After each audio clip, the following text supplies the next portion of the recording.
Alright, so burnt pancakes here, burning all my pancakes, every single pancake I make, because that's how my mother taught me to do it. But anyways, how to lose fat and get lean, step by step. I'm gonna try to keep this quick, simple, and not turn it into a huge college lecture or something along those lines.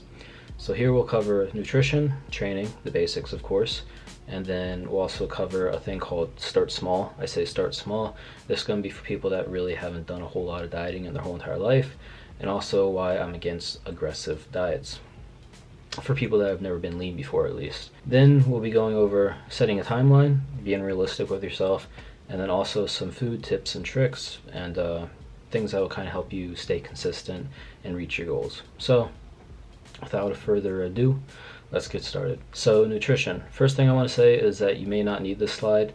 If you are someone who's just getting started, has never dieted before, is eating junk food on a daily basis, not diet sodas, but and having sodas every single day, eating out every day, then you can skip ahead to the start small part.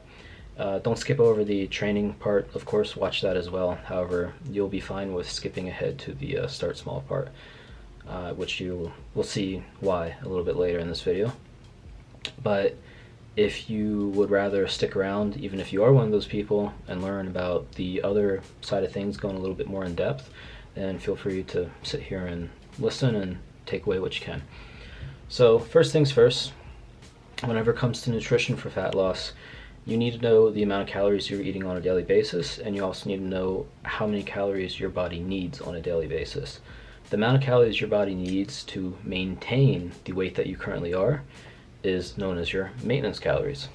Now these can be figured out in multiple ways. One of the easiest ways is to use a maintenance calorie calculator online. It'll give you a rough estimate and you can kind of go off of that and then start tracking and figure it out for yourself. Once you start tracking, you'll be able to figure out your actual maintenance, because again, the online maintenance is just a rough estimate. But you'll start there, and then you'll take about 300 to 500 calories away from the number that calculator gave you, and you'll eat around that much. Now, you'll be eating around that much, but how do you know you're actually eating around that much? You have to track your calories. Now, this is a big thing, so it's not super hard to do. It takes maybe, an extra, at most, 5 minutes out of your day to track calories. If you're using a application such as MyFitnessPal or MyPlate or something along those lines, which are free, and you can use. They're real easy to use. You can go into it, search the foods, type them in, it'll pop up for you, and you can track the amount that you ate in grams, ounces, and things along those lines. And you can even scan the barcode of some of the foods. Say you got like granola or something, and it'll pop up, and you can track it that way as well. So you'll know how much you are eating on a daily basis by tracking your calories using an application like that, or you can go old school if you want to and use a notebook, but that might be a little more inefficient in terms of time. And then and also if your dog gets a hold of that book, then you're kind of out of luck, aren't you? But anyways, and then once you start tracking, you want to make sure that you're tracking about 300 to 500 calories below the maintenance calories that calculator gave you. And you'll be watching your weight on a weekly basis, seeing if you lose weight. If you're losing weight, then you're below your maintenance calories. They say about like 1 pound to 2 pounds per week is a good rate. If you're losing over top of 1 pound to 2 pounds per week, you're probably in a bit more of a heavier deficit than 500 calories, because you think 500 calories 7 times a week, that's 5 times 7, that's 3,500. 3,500 calories is 1 pound of fat. So if you're in a 500 calorie deficit, you'll be losing about, give or take, 1 pound of fat per week. So the rate of loss should be about 1 pound to 2 pounds. And then if you're not losing any weight, well then that's actually a sign that you're eating at your maintenance calories. So you have to decrease the calories even further by about 300 to 500 and sit there for a little bit and see how things are going. And if you start gaining weight, well then you're over top of your maintenance calories in terms of how much you are eating. So moving on to training. It's going to be broken up into 2 parts, training splits, and then the cardio and exercise selection. So training splits, there's a lot of them, so these were created for convenience, consistency, and allowing your body enough time to recover. I have 4 listed here. They're very common, so they're full body, and I have some examples there of how you would run them. Full body just means you train your whole entire body that day. Upper lower just means upper, so you're training your upper body one day, then lower body the next. And then a bro split, It's a very popular split as well. It's not one I recommend for naturals who have been training for a little while of time. Intermediate level, a beginner, I think it would be fine. However, this is normally used by enhanced competitors, as it's more so a split to bring up weaker body parts, I guess you could say, rather than try to grow everything and get a good base going. So the bro split, I mean, it does work though. So if you do want to use it, if it's what you like, then go for it. But the bro split basically, it's just a body part split. So you do like chest one day, back one day, legs another day, shoulders another day, and so forth. Then push-pull legs, one of my favorite splits, something I've ran for forever. I'm currently running something similar to it, however mine's a little bit more tweaked to be of use to my weaker body parts, I guess you could say, to really hit those a bit better. But push-pull legs, simply put, push is your upper body's pushing movements. So the muscles that do those movements is the chest, triceps, and shoulders. That's what you would train that day. Pull is your upper body's pulling movements, so that's the biceps, rear delts, and the back. Those exercises, I mean, those are the muscles in the upper body that do pulling movements. Then you have legs, and that's just, of course, legs. So you do that 3 cycle, then you repeat it, then you could have a rest day, or you could do push-pull legs, rest, push-pull legs, or you could even do push-pull, rest, legs, rest, push-pull, and so forth. There's a lot of different ways you can run all of these splits. It's whichever works best for you, whatever kind of workout you like the best. Some people don't like doing just chest one day. Some people like doing all upper body one day. So however you like to train, whatever type of workout you like the best, and then depending on your schedule, your weekly schedule, how much time you have, you would choose from these splits. These are just examples, of course. However, they are all very basic and common examples that you could use. So moving on to cardio and exercises. I'm gonna take a sip real quick. This is a very simple slide, so it is going to be very quick to go through. So cardio, add in cardio as you please. You don't have to go crazy with cardio right away to lose body fat. The main thing with cardio is, again, add it in as you please. I'd say start out with maybe 2-3 days per week if you're not doing any right now. If you are doing some right now, then great, keep it where it's at. And the cardio that you do, make sure you enjoy it. Make sure you enjoy it. So if you enjoy swimming, go swimming. There's lots of gyms that have pools around, especially like Gold's Gym and gyms like that. If you enjoy the elliptical, you like to sit there, you like to push, you like to pull, get your heart rate up really high, then do that. And if you just don't do any cardio at all right now and you want to get started really slow, just go for like a 15-minute walk, you know, in between meals or something like that. A 15-minute walk after dinner and a 15-minute walk maybe in the morning before your coffee or with your coffee. If you think about it, that's 30 minutes of walking. That's like another 6,000 steps per day, 5,000 to 6,000. That's enough to make a difference. So for cardio, add it in as you please and do what you enjoy. As for the exercises, I'd say if you're just getting started, not even if you're just getting started, but choose exercises that are compound exercises. I'm talking about exercises in terms of weight training here.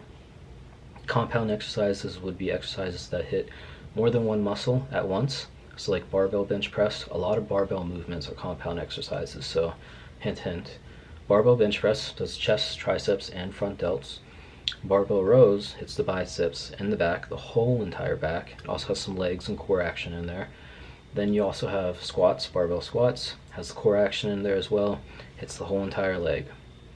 So exercises like that, focus on them in the beginning, focus on getting strong with those exercises. Because if you get strong on those exercises, all those muscles are getting stronger. You're most likely building all those muscles while they're getting stronger. And then after that, go into choosing exercises that you enjoy and that are your favorite. So personally, I really love preacher curls. I cannot stop doing them. And since I can't stop doing them, it makes it a good exercise. Because I love to sit down, I love to do them, I love to go heavy, I love to go hard, and I love to try to push myself to progress on them. Now, I'm saying this because there's a lot of people that will try to tell you to do this way or do that this way whenever it comes to weight training. But the reality is that it's simple to build muscle and weight train. The base is, you know, have a structured diet, a structured split, and then go lift some heavy weight with proper form. And that's all that's really to it. If you do that, then you're going to build muscle, you're going to build strength. So, yeah, that was a little bit longer than I expected. But anyways, next slide. Start small. So we'll start with diet here. If you are someone who has never dieted before, you're currently eating out a lot, you have soda every day, have snacks in between meals all the time, eating Doritos and things along those lines, the simplest thing you can do to start dieting is just take out the soda, take out the snacks, take out eating out every day. And that will be enough right there. That will be enough to make a huge change. And you'll start losing weight immediately, overnight. It'll be crazy, so it will. Now, if you do this, I say leave at least 1 to 2 days in per week, where you go out to eat with someone. Do not make eating out a personal thing. Make it a social thing. You do it with people. Is to spend time with people. Don't make it a food thing, in my opinion. That's how I look at it, at least, and that's what I recommend. I also recommend whenever you are making your own meals and eating what you do at home, eating foods at home, look for single ingredient foods or whole foods. If you can look at the ingredient label and you know what's in there, unless you're some sort of, chemistry teacher, then this doesn't apply to you. But if you can look at that label, you know what's in there, and you can read it, then it's a whole food. It's good to eat, so it is. Simply put. Another way of saying that is, if it comes from Mother Nature and it's on store shelves, and it's just from Mother Nature, not man-made, then it's good to go. Now, for starting small with training, this is pretty simple as well. Have fun. I said this in the last slide. Have fun. If you've never trained before, start out small. Maybe go 2 to 3 times per week to the gym.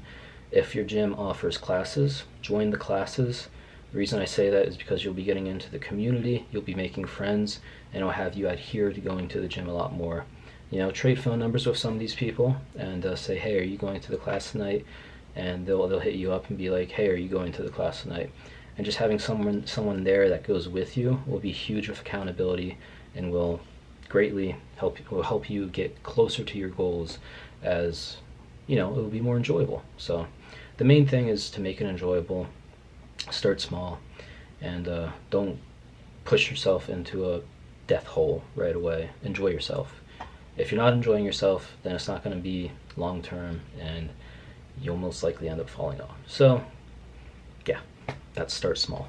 So now we're moving on to setting timelines and goals. I'm going to use myself as an example here.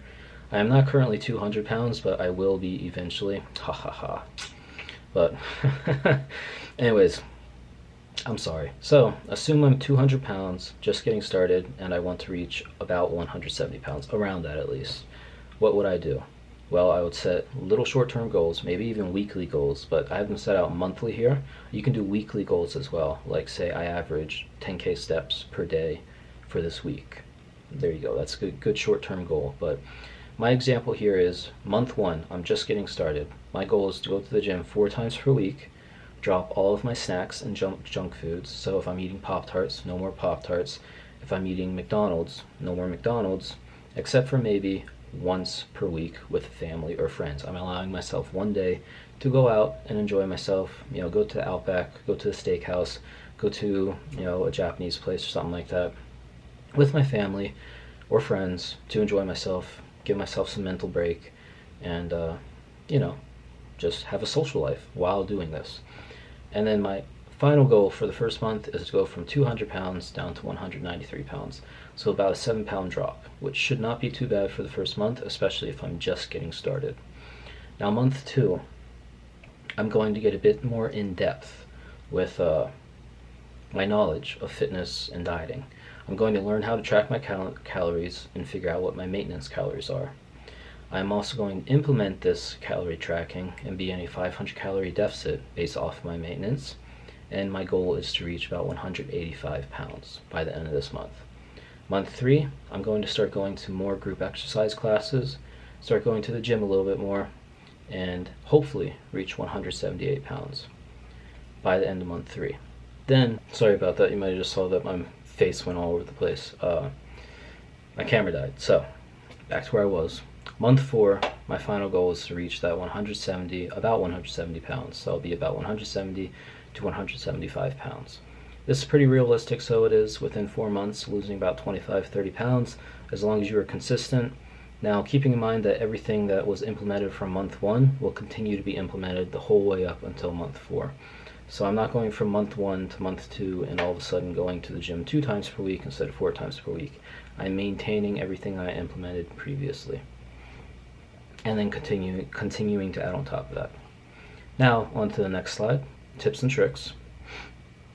Yeah, okay, so that's quite an interesting picture to choose there, Stephen. But anyways, tips and tricks.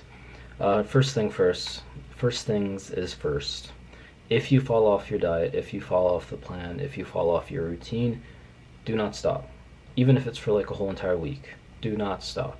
Get right back on. The only way you're going to reach your goal is if you stay on the path. Again, if you fall off, just don't stop and get right back up, get right back on. Don't look at the scale if you fall off. Don't let it get to your mind. Just wake up the next day and tell yourself, okay, I'm better than this, I can do this, and keep pushing. Next thing is utilize vegetables, diet sodas, and soups. Now, soups, they can be really filling, and I say like soups, but I mean like low-calorie broths with vegetables.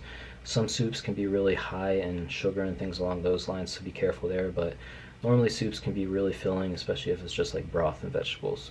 Diet sodas, go crazy with those. I don't mean go crazy to where you kill yourself, because I mean too much of anything is bad. But this picture right here, actually, I was drinking more diet soda than I would wish to say. Anyways, and utilize vegetables. Low-calorie vegetables, they fill you up, so they do, high in fiber, and they'll keep you full and loaded with micronutrients. So there's no reason to not have vegetables in your diet. Next thing is stay hydrated 24/7. I think that's pretty self-explanatory. Water will also help keep you full. It will also help with digestion, and it will also help with your training. Now, if you are a late night snacker, one thing I do recommend is trying to have some foods on hand that are low-calorie snacks. So something like fage, which is a type of yogurt that is really low-calorie, high-protein, baby carrots, or celery, and then cucumber. Something I really like is a slice of cucumber. Throw some stevia on top of that along with some cinnamon. I tell you what, it tastes amazing, and there's like maybe 5 calories in a big bowl. So things along those lines. Have some low-calorie snacks on hand just in case you get hungry. There's also things like sugar-free Jell-O, which, I mean, they're like 5 calories per thing, where you can make a huge thing for like 20 calories out of the pack. Also, you could try fasting. Fasting is where you don't eat for a given period of time, then you allow yourself another given period of time to eat. So say you're doing like a 16-hour fast, 8-hour eating window. You stop eating around like 8 p.m. at night. Where would that put you? And then you start eating about 12 o'clock the next day. I think that's correct. Then you have from 12 o'clock, 12 p.m. to 8 p.m. to eat your meals. This just shortens the window of your eating, allows yourself to eat a little bit more in your meals rather than having it spaced out as much, and will allow you to kind of have more food towards the end of the night, I guess you could say. Now, the next thing is get creative in the kitchen. Make some healthy options of the food you like. So maybe try making like a high-protein pizza, whole wheat pizza with whole wheat toast.